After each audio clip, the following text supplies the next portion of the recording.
Hello and welcome to the first episode of Flicks Through Time. I'm your host, TW Norwich, and I'll be taking you through a journey to the depths of horror in cinema with my first guest, very talented Sam Sexton, who has even created his own films. You can find more about Sam by searching his name, Sam Sexton, on YouTube to discover what he has done. In the meantime, let's get into the discussion. Enjoy. Spoilers ahead. Okay, I'm joined by my very first guest on the show, Sam Sexton, former dodgy part-time filmmaker. Is that an accurate description? I would say so. We had a budget of $0, and you can see it on all of that on screen. Every centre's on screen. Fantastic. Yeah. I would love to talk to you at some point about your filmmaking adventures, but today our topic is broad scope, let's say, horror cinema across going right back to the beginning, but more specifically talking about Nosferatu, which seems timely given that speaking right now, it's been, I think, about a month since I've seen the film, the new Robert Eggers film. So it seems timely that we'll naturally progress to that. But let's go back to the original.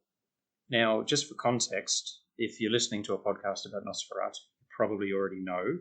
But the context is that Nosferatu was basically an illegal, shall we say, well, it was later proven to be illegal, version of Bram Stoker's Dracula when the filmmakers could not get the rights.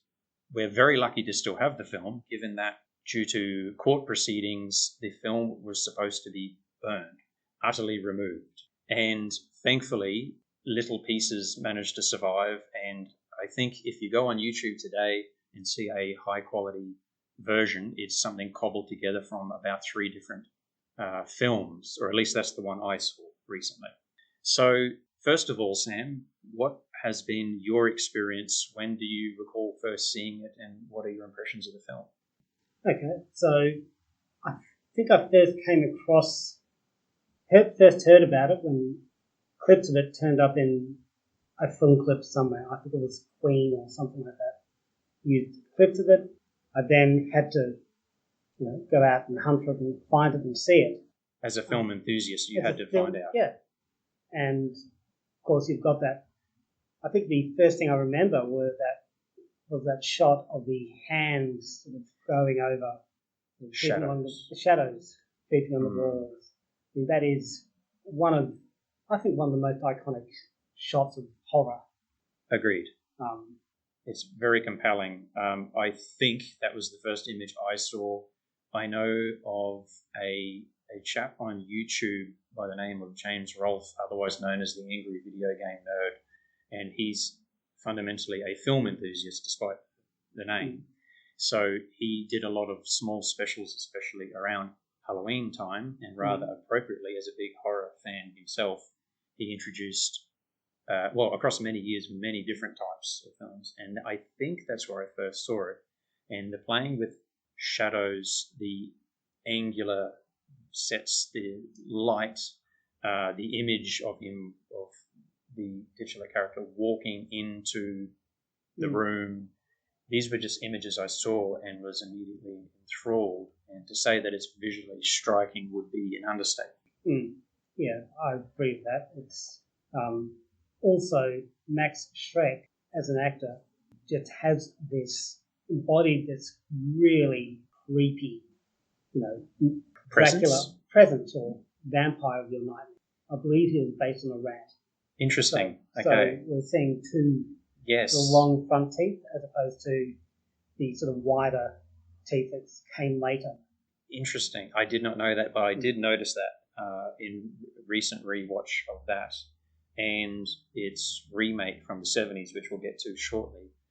I did a little bit of reading about Max Schreck, and obviously of the era. I mean, we're talking 1920s here, so we're talking the silent era. So actors, of course, very physical. They have to, and you see some of the other characters are very sort of theatric, because naturally those first films, that's exactly what they were. They were filming theatre, in some cases quite literally. So some of the performances appear a little bit over the top by today's standards. Completely over the top. We're looking at the Jonathan Harker character. Very much. really big. And yes. He's performing for the back of the audience, even though the camera's right there. Absolutely. So Max, yes, as the Nosferatu, I mean, he's so enthralling. It's that image of him is so iconic to horror, arguably as much as Dracula himself. But would you say, so again, 1920s, early 1920s, would you say this film says a lot about filmmaking of its time? it really was the cutting edge of its time. So we're seeing, different colours in there, so different processing techniques. There are parts which are done something to create negative images of horses. They have used slow motion. They have used, I believe, reverse motion, if I remember correctly. Oh, right. But yeah, they used all the techniques of the time.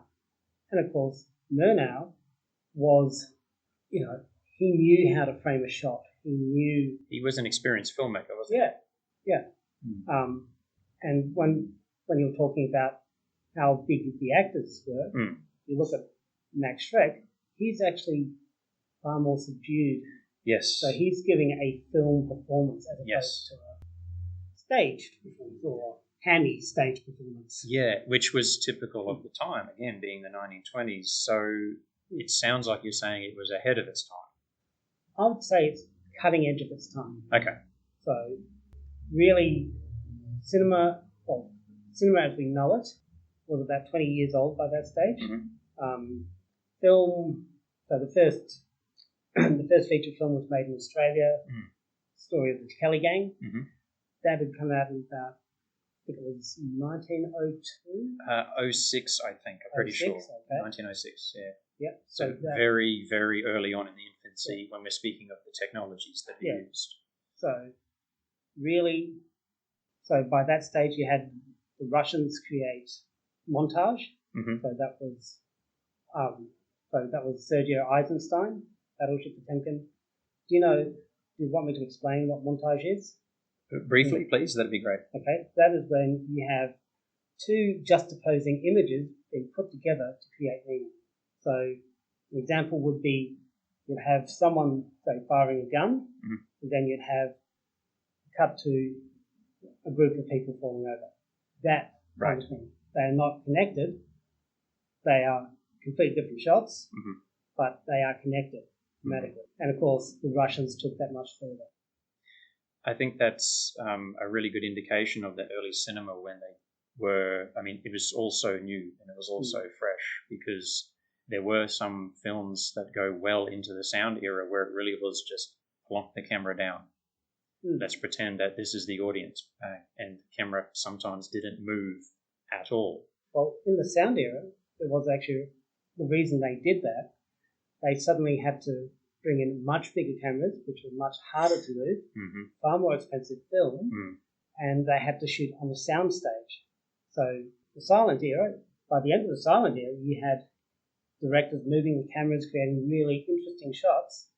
Then suddenly they had to go back to this sort of one-shot films because they couldn't move the camera, the sound. And of course, the lenses that we have today and the zooming we can do today gives, a phone today can do more than the cameras of the time in some ways. Yeah, so they're kind of relearning the craft at that point. Yeah. Do you think there's anything, speaking of, I guess, social context, without delving too deeply into all of the things happening in the world in post-World War One, do you think there's anything that the film was saying at the time? Was there a theme or a statement that it was making? I'm conscious of references to plague and the Spanish flu had only just been around. I think the film started production only a year or two after the flu was around. So are there any of those sorts of things that you're aware of? Well, considering that the Count Olaf is based on rats, you do have that idea of the vampire as plague. Yes. So the idea that the vampire comes in, creates more vampires, and suddenly everyone eventually becomes a vampire. That is very present in the Nosferatu sort of films. Right back, I think that goes right back to Murnau's is probably more pronounced in Werner Herzog's Nosferatu, and again we're seeing that in today's Nosferatu. So I think that idea of vampire as plague is probably more central to the meaning of the Nosferatu films than they are to the Dracula films. Agreed, yeah. There's usually references in the Dracula films, but it seems to be central, especially with the original, and that seems an appropriate time to move on to the remake. So you shoot forward about half a century, roughly. We're into the late 70s. We have I believe it's a co-French-German production, but it feels in some ways very German. But I only just watched it for the first time recently, so I'm still kind of processing. So I probably missed a few things. But the feeling I had was it felt like, when you look at, say, 70s Italian horror, very surreal, it felt like this was leaning more into that zone. Watered down, it's not what I would call, it didn't feel Italian, but it felt like it was, given that would have been in the air, we're talking a French-German production. Italian cinema was really taking off in Europe. Yeah. So that all kind of makes sense. But there's just certain elements, for example, when the plague has taken over, speaking of plague, and you've got people just dancing around because they say, it's the end of days, so let's just have fun. And then they're all feasting at a table and then snap cut to the table covered in rats. And it's not the kind of, there's many Italian films I've seen where I think, what was that? I need to think about what on earth they're saying here, or quite literally, what am I looking at? That's not the case here. Obviously, a feast that's overrun in a snap cut with rats it's pretty clear what they're saying. Yeah. But they were, I think, tampering or experimenting with that sort of thing a little bit more compared to the original 20s version. Yeah, I think again, vampire as plague is far more pronounced in Herzog's Nosferatu than it is in Murnau's. I think that's possibly because film technology and general funding for film has greatly increased. You could get a whole lot of rats and put them on a feast. That was a striking scene. There's no CG in the 1970s. Those are rats, and they were real. Hundreds. It felt like hundreds. Yeah. Very strong imagery, and I agree. My sense of the original is that plague was still, I'll use the word central, I'm not sure if that's quite right, but it's still fairly obvious what they're saying, and it's just pushed further in the remake. But I must say, the thing that struck me watching the remake was how much it felt like a straight-up remake, except for the ending, which we can probably spoil a 50-year-old movie. I think we can, and to be honest, it's been a while since I've seen it, so you can remind me about the ending. Sure, will do. But I noticed a lot of scenes that were done almost shot for shot, or let's say a few that were very, very close, but there were many that were doing the same job narratively, plot-wise. Yeah. So, for example, the Nosferatu character taking the coffins from the boat into his hiding place, and you seem to sort of pick them up, I guess implying he has a lot of strength because he can just pick these up, and away he goes. That's done shot for shot. You see him pick it up, he looks around, check if people are looking for him, and away he goes. And the ship too. The ship, of course, a lot of that is very similar. It plays out the same way. There's no major changes to the plot. So the sense that I got from the remake was, if it ain't broke, don't fix it. And where they could expand, like with the rats, they did. The filming at the castle was really interesting because it was very obviously a real castle. And there's, in fact, in the remake, I'm not sure if they made any sets at all. I could be wrong. But certainly inside the houses and that before they leave, it felt like real houses. I would say, just from what I remember of it, I would agree. I don't think they would have used, locations rather than sound stages. Yes, absolutely. And the castle is the most obvious version of that. It looks in a way, it makes it look cheap, because I've seen cheap 80s horror movies where they just go, oh, that's a location, we'll just film there. That's kind of that's the feeling I was getting, but it was done very effectively. It is a creepy castle that he's walking around, and you've got these two people, they're isolated. The setup is perfect, so I think it works in its favor. But that sort of thing carries a lot of risk, because it can look cheap. And say, oh, you didn't have the money for a set. But as he's going towards Dracula's castle, that's an interesting point too. In the remake, they do call it Dracula's castle, and he's Dracula. And there's a character called Renfield. So for some reason, they had access to some of the names by the 1970s. So that's probably the original book has probably been out for long enough that it's gone into public domain. Yeah, I assumed it was something like that, but they still wanted to call it Nosferatu and focus on that as a remake. Yeah. And why not? Would you want to remake, say, Dracula that had already been remade as Hammer films? I think what they'll do is trying to say, this is different. This is going down to the cinema classic. And not to mention, speaking of the Hammer films, without going too heavily into Dracula, they were contemporaries. They were, in fact, I think there was one that came out only 2 or 3 years earlier, I think, from the remake. So the fact that Dracula was so current, and that's one of the things I find so interesting about Nosferatu, is the idea that it's sort of carved its own path, despite their common origins. But then again, I mean, Klaus Kinski, great actor. Again, you don't want him trying to recreate the performance of Christopher Lee. Absolutely. Who is, hands down one of the ultimate Draculas. Absolutely. Very iconic. Klaus Kinski as Nosferatu is, again, incredibly iconic. And not to mention how many people would have seen Nosferatu at that point versus how many people would have seen a Dracula, given that the film had been lost for so long. So, it was a good call all around. I'm so glad they did it. Yeah. I guess I'll just mention the ending as a point of difference, because it is definitely the most noticeable difference. We have pretty much a recreation of the death of the vampire, of Dracula in this case, but functionally Orlok. So it's the idea that the woman he so desires, which he's just seen in a locket, oh, I want her, oh good, I'm buying a place near her, great, I'll go pay her a visit whether she likes it or not, great. The idea is that he overstays and the sun defeats him. Yeah. And that's basically cut to credits in the original.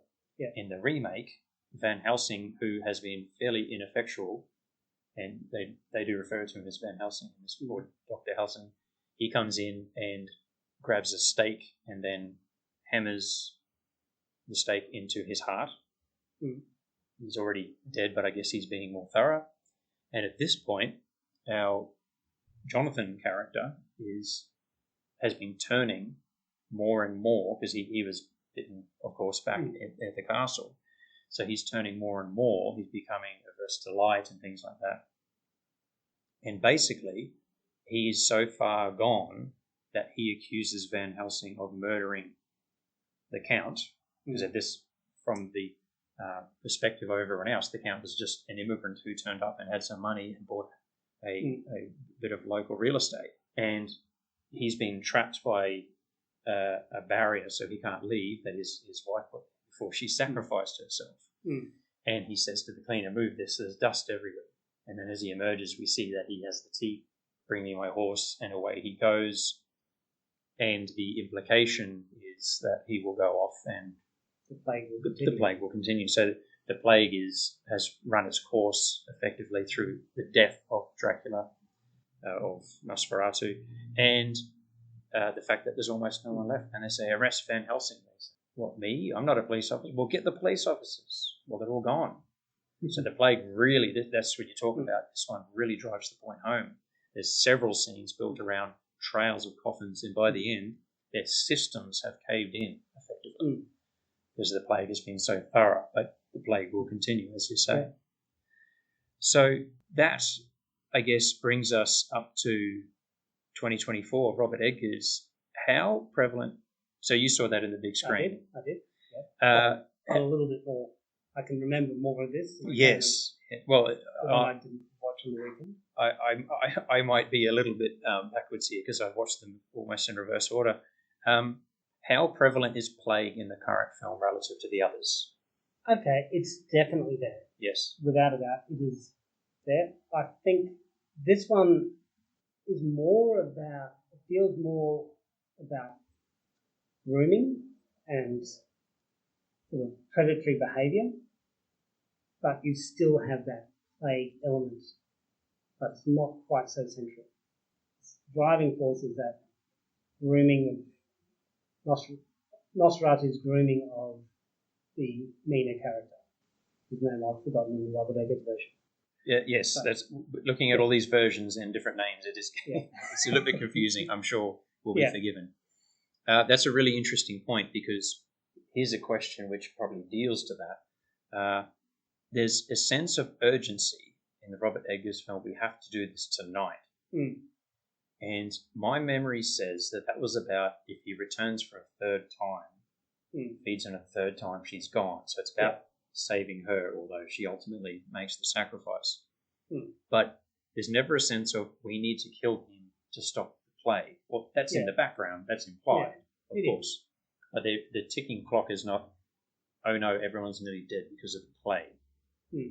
That's my impression. Is that your reading? Yeah, I agree with that. I think also I think that's partly because it is easier to relate to a character than it is to relate to a whole lot of, a population. Yes. Although post-COVID, maybe we appreciate plague a little bit more. I'm not sure, but you're right. I think making it central to a smaller group of characters is, generally speaking, a good idea for storytelling. If it gets to a bit existential, the audience you can lose the audience basically. Yeah, and I think again he's using it more as a point. Bigger point is about grooming. It's about the sexual nature of this 500-year-old monster. Yes. Grooming this young girl. Yes, absolutely. And thinking about the story from her perspective rather than the monster or indeed anyone else. The film basically starts with her having one of these, I guess, can we call it a sex dream? I think it's functionally what it is. It's a sex dream. Yes. So she's having this reaction, hasn't even met him yet. So at this point, it feels like her attraction to this hideous monster is an attraction to, I guess, her own sexual desires.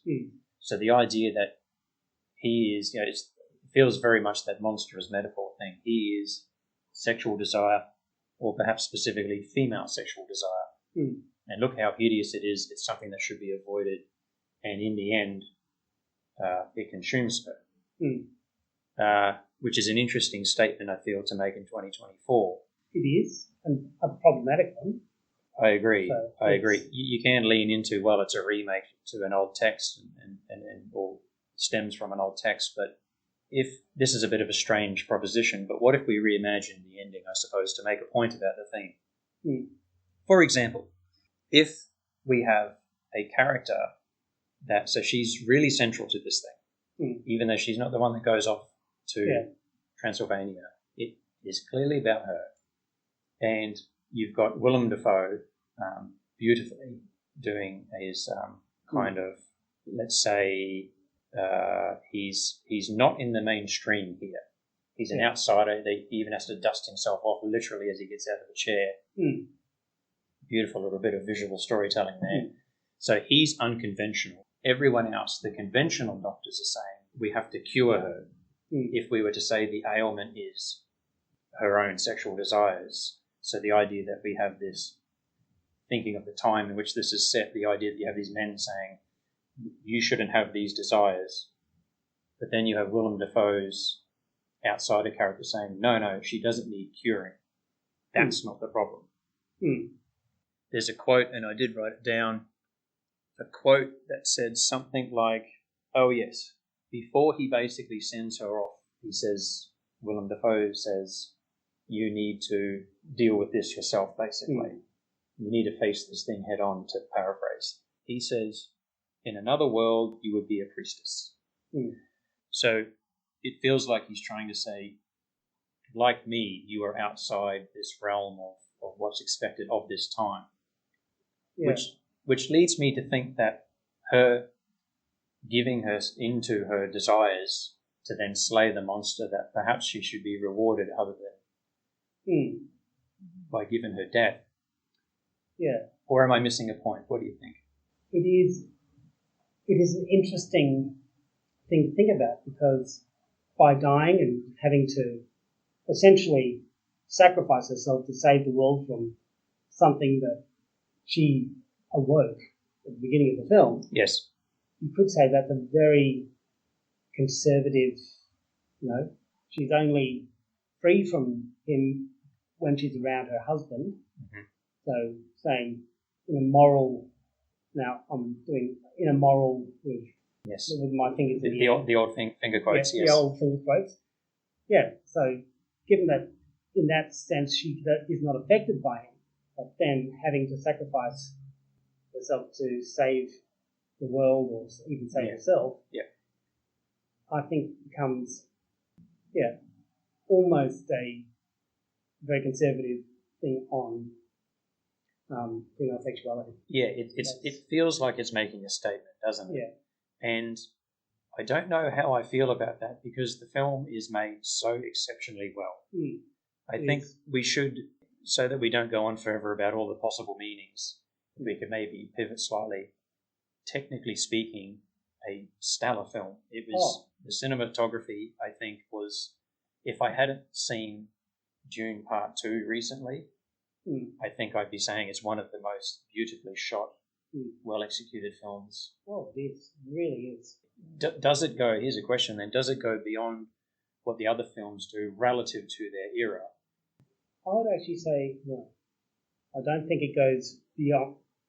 So if we're looking from a technical point of view, it does not go beyond what we've seen, beyond what Murnau did.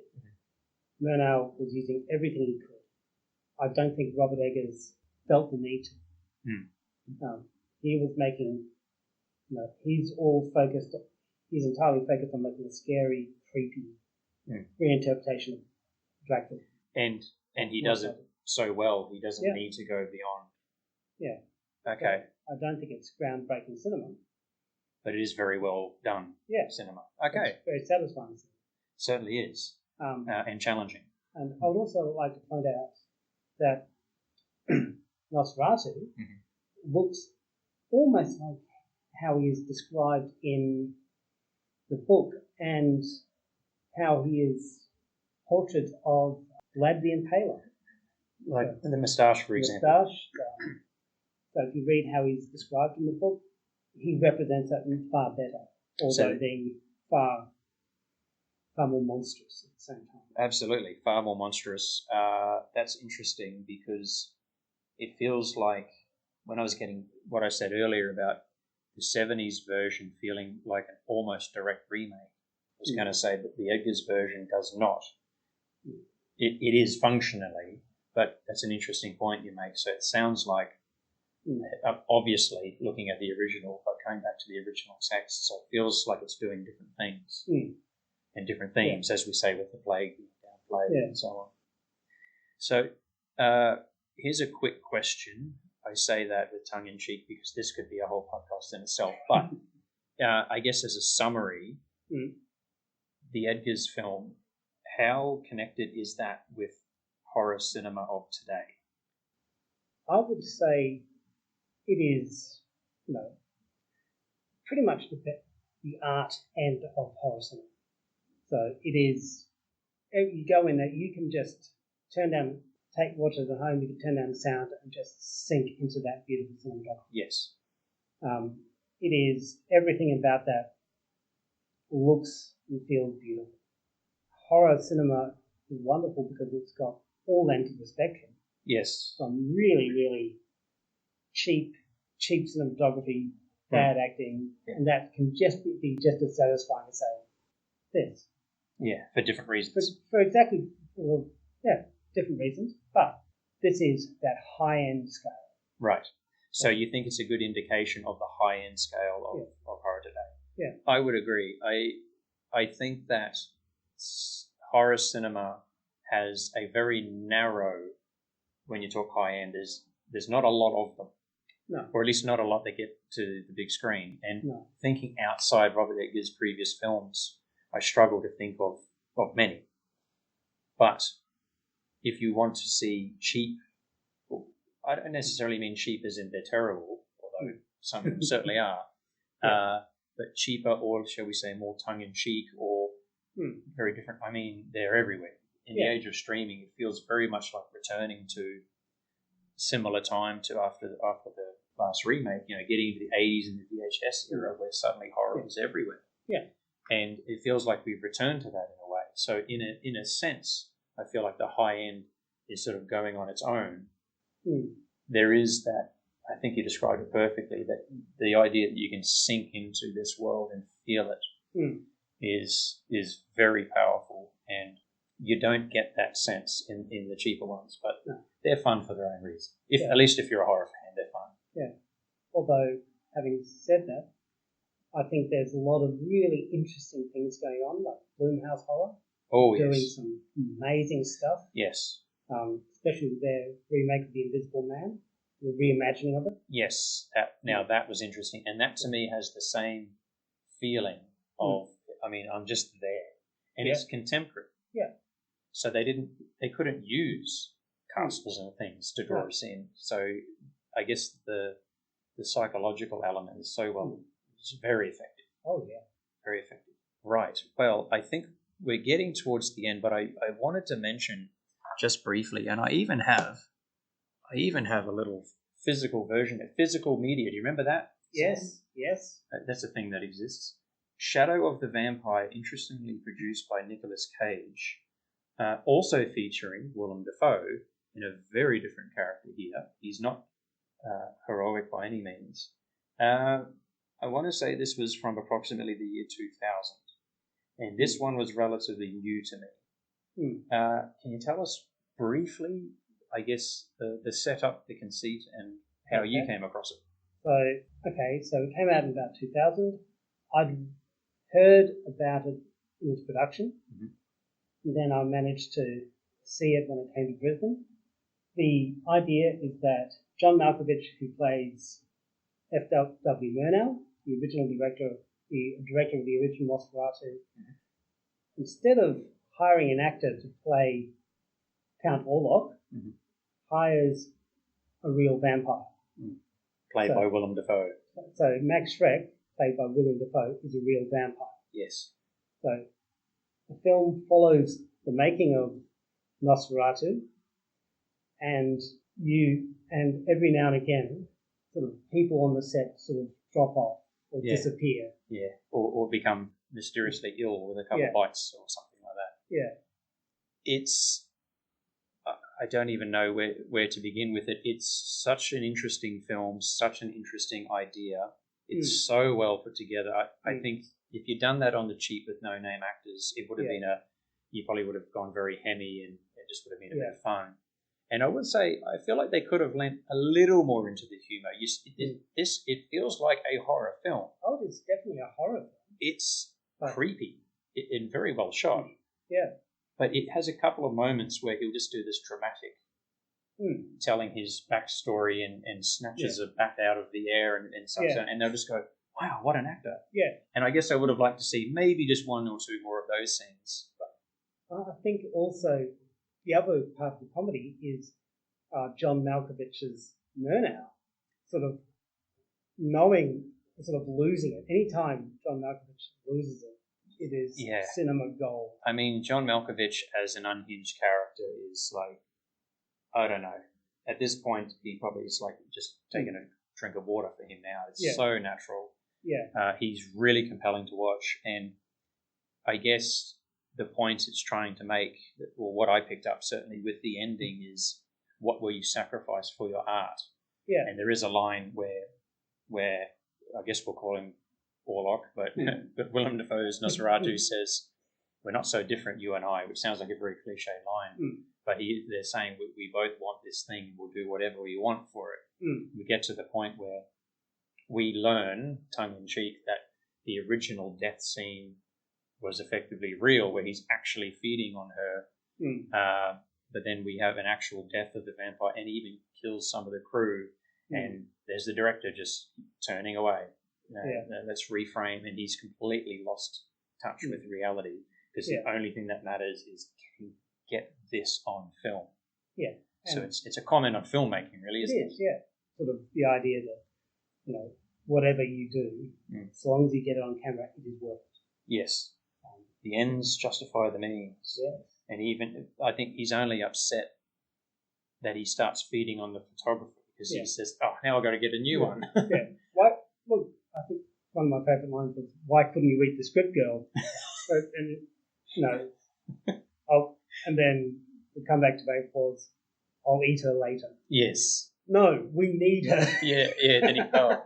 What, you don't need the writer anymore, do you? Yeah. As much as it pains me to admit it, we do still need the writer. So absolutely, there's a dark humour to it. Anytime those two were on screen together was just perfect. It was, and I think it's a wonderful, I won't say foil to the Nosferatu sort of series. I think it complements it. Agreed. It is still an absolute celebration of Murnau's work, and the quote at the front by Roger Ebert says, "It's a movie for movie lovers," which I think is a perfect line. Yeah. I think if you weren't interested and certainly hadn't seen the original Nosferatu, the most you would get from this is, it's creepy and the acting is good, but you'd be missing so much of what the point is. Well, I think so long as you knew that they had, that Murnau's Nosferatu existed, I think you'd get it. That's true. I guess if you know enough of the context, you'll be okay. Whereas I think if you didn't know that, you go, okay, they're making a film about a vampire. And there's a real vampire. Okay, I get it. It's very... Sure. Yeah. And you get it up to a point. And I still think that's a great idea for a film. Absolutely. Certainly better than a lot of other vampire films. Most assuredly. It's definitely up there. I mean, I guess we should get to wrapping up here. Is there any way you'd like to summarize, I suppose, Nosferatu? I mean, for me, very briefly, I love it because it hasn't been overdone. And the fact that, just like this conversation, you can just go, let's talk about silent cinema, let's talk about 70s horror, albeit briefly. And they're just these beautiful time capsules. Yeah.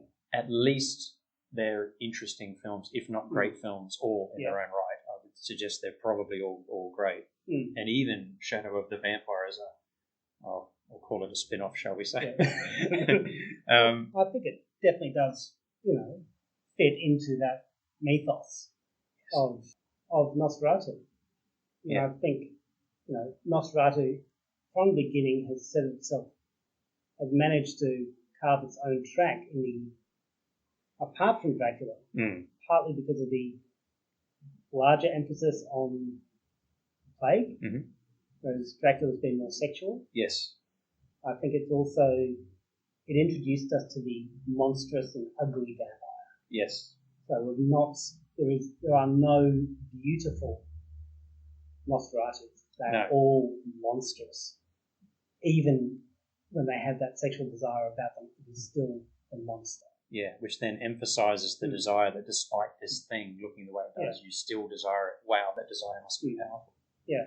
So I think that makes it, in some ways, more interesting than a lot of the Dracula films.